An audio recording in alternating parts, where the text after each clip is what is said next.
Саламатсызбы? Саламатчылык. Жашыңыз? 63. 63 жаштасыз. Сиз эмне кандай бир жабыптар менен келдиңиз? Кандай даттануу менен келдиңиз? Постоянно башым тегеренип турчу, жүрөгүм айланып турчу, тамакты сиңер алчу эмесмин. Өтүм толуп калып эле, өтүмдү улам колумду салып кусканга чейин барчумун. Таблеткаларды ичтим, бирок бир убакытка, определенный убакытка жардам берип эле, андан кийин кайра эле баштала берчү да. Время от времени эле кайра эле повтор боло берчү. Бизди кайдан уктуңуз?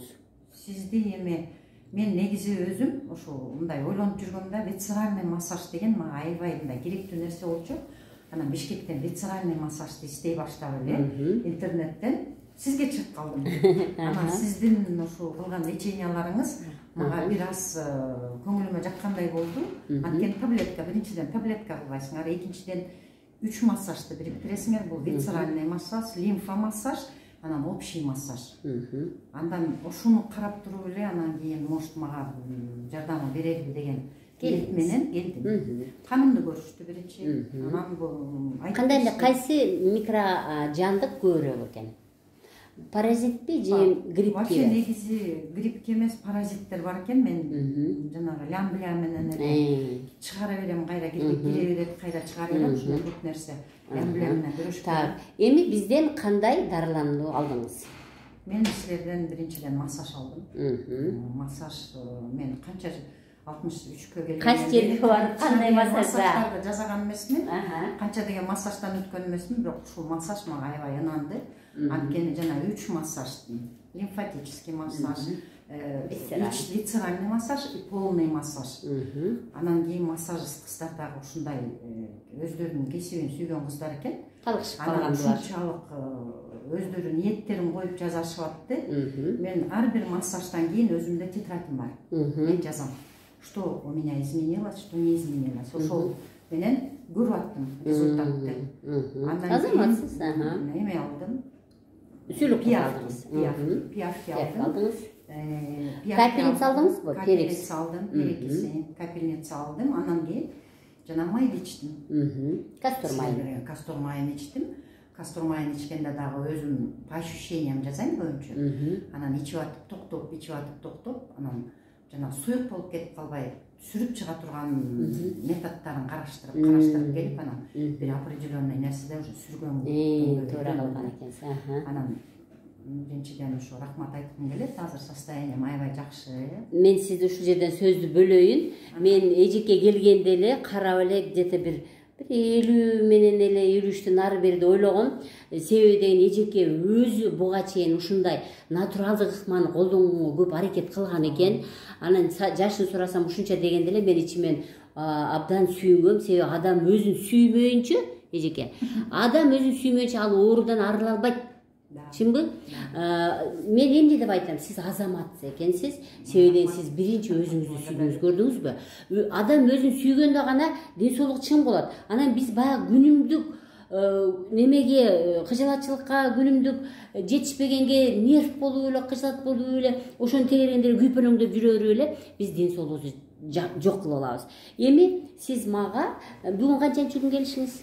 Бүгүн ошо 12 менен массаждан 11 алдым. Бир күн перерыв болуп калды. Эми ошондо бир 12 күнгө, 13 күнгө келдим. Так. Эми бүгүнкү мына элдер азыр сизден эмне деген натыйжа көрүп атат деп сурагысы келет да. Сиз эми ошо натыйжаны айтып бериңиз. Эми натыйжа баягы жанагы өттүн иштегени туураланды. Ички органдар өзүнүн ордуна келди го деген мындай чувство менен айтып атам да. Анткени жанагындай кыжылдаган, монтип улам тамак ичкенден кийин отрыжкалар болуп турчу, анын баары кетти. Өзүмдү жакшы чувствовать этип калдым. Вес кетти. Вес кеткенде дагы мындай вес прям жөн эле кетип калбай, ушундай бир булчуңдар шалбырабастан ошо эмелер кетип калбастан нык болуп барыптадыңыз, э? Булчуң нык боюнча. Бырыштап түшкөн жок, бирок вес кетти. Канча кило чыдапсыз?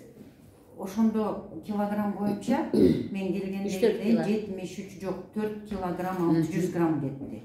4 килограмм 600 грамм. И что интересно, бүгүн барып жанагы мындай веске түштүм.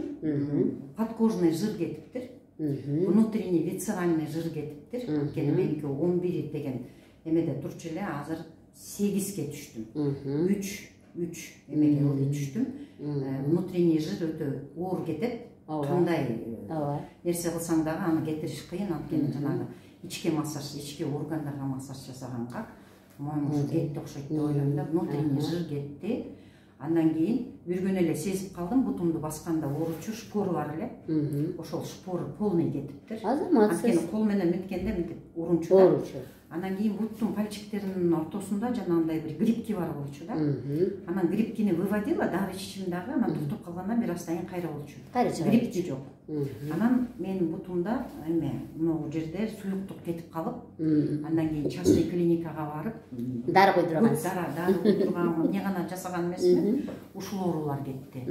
Анткени жеткис ордуна келе баштады. Приседания кылганда, мен гимнастика көп кылам, приседания кылганда пол приседания кылчумун да. Азыр болсо могу полное приседание. Ушундай да. Анан кийин общее состояние жакшы.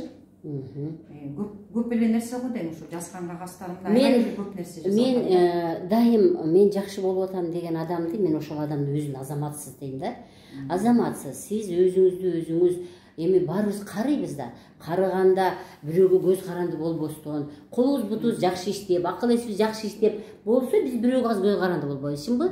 Демек, адам оор баш үчүн эң биринчи өзүн сүйөт экен. Сизге рахмат, сиз өзүңүздүн ден соолугуңузда. Биз деген мындай экен да, даже динде айтылат да, Кудайдын астында биз ар бир клеткабызга жооп беришибиз керек экен да. Мурдубуз болобу, көзүбүз болобу, биз аны оорутпашыбыз керек экен. Демек, оорутпаш үчүн сиз диета кармадыңыз, сууну ичтиңиз, биз айткандын баарын жасадыңыз, а? Азаматсыз ушул боюнча дагы кармай бериңиз. Анан мен дагы бир аз бирки рекомендацияны айтып беремин. Эми мен эмнени айтайын дедим. Мен айтайын деген, жаштар ушул сиз кылган нерсени жасаса, чын айтайынбы? Биз Кыргыздын, деги эле Кыргызстанда жашаган адамдардын генин тазаламакпыз да. Ген мурун илгери мынтип айтканда, генди алмаштыра албайбыз. Ген кандай болсо ошончо калат деп мурун ушундай немелер чыкканда, научный исследованиялар чыккан. Азыр профессорлор айтат, жок, биз генди алмаштырсак болот дейт. Эмне үчүн? Ошол ген ылай клетканын ичинде жашап атпайбы? Сиз азыр ар бир клетканын ичин тазалабадыңызбы? Сиздин гениңиз. Демек, биз жаштарды жакшы курманжандаткалар, жакшы эр баатырлар төрөлүш үчүн кыз болобу, эркек болобу, биз алардын өздөрүн сүйүп, канды тазалаганга мажбур кылып, мажбур эмес, түшүндүрсөк, ошол өздөрү ошону түшүнүп сизге окшоп жасаган болсо, анда биз Кыргызстандын генин сонун кылып тазаламакпыз да.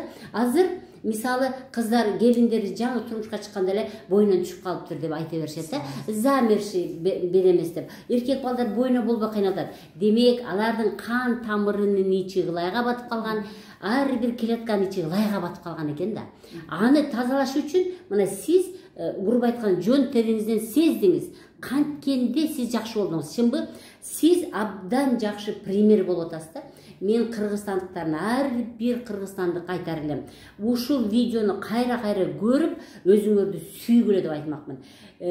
Дагы да болсо өзүңүзгө жакшы караганга мен сизге тилеп кетемин. Оорубаңыз, эч качан оор деген сөз эмес, дениңиз сак болсун.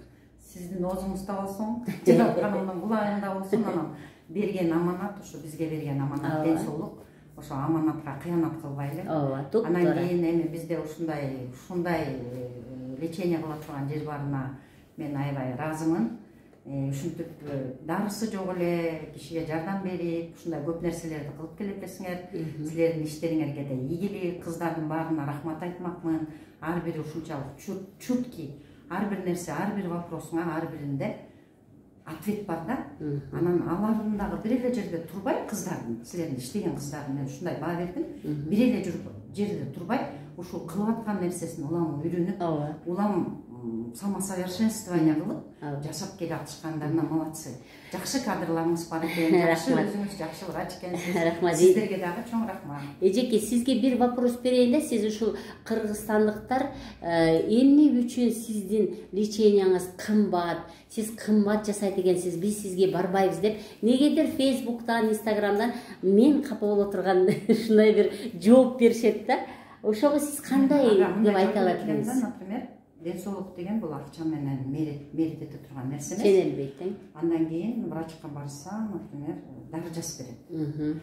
Анан кийин канча деген анализ тапшырасың, канча деген расходдор кетет. Андан кийин ошонун баары мындай совокупности эсептеп келгенде андан да көпкө чыгып кетет да. А биздин мозгибизде ушундай эме болуп калганда, баягы сатып алган дарыны гана эсептейбиз.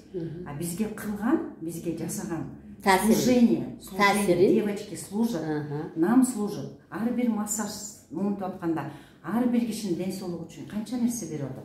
Мен билбейм, мен акчаны мындай мынча тиимдей деп айта албайм, бирок мен результатты гана айта алам. Канча андан көп акча салып деле результат албаган киши бар да. Менин оюмда негизинде результат бериш керек. А кыздар стараются.